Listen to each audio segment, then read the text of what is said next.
Somebody who worked closely with Trump on the Abraham Accords, you have a very good window up close and personal on how this man thinks. I offered a theory a day or so ago where I said that a lot of people are confusing the fact that Trump repudiated sort of Bushism. And you could define Bushism pretty clearly. You know, false pretext for going into a war, but second, the idea that you have to sort of occupy these countries, export democracy, transform their society and their culture. So Trump is against all that. But the observation I made is Trump has never repudiated Reaganism.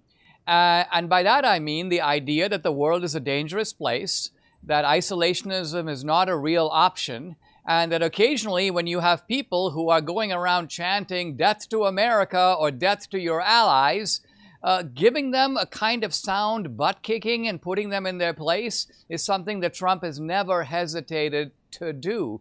Do you think that this is a correct assessment of the way Trump thinks? 100%. And by the way, look, we saw that, don't forget, we saw that in the first term when he took out Qasem Soleimani. I mean, that was an enormously aggressive action to send a message to Iran: don't mess with the United States. We're watching you. Don't develop a nuclear weapon. And look, it's very possible that Iran would not have gotten to this point had there not been a 4-year gap with Biden, where Biden relieved the sanctions. Iran all of a sudden found itself holding billions of dollars, and it spent all that money on terrorism and building weapons of mass destruction. So Trump was never about nation building.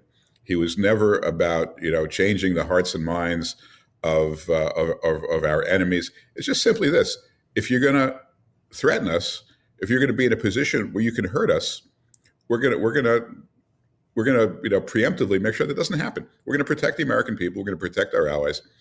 And it's exactly Reaganism, and it's exactly the opposite of Bushism. Awesome stuff. Guys, I've been talking to Ambassador David Friedman. Follow him on X at DavidM_Friedman. Ambassador Friedman, thank you very much for joining me. It's my pleasure. Thank you.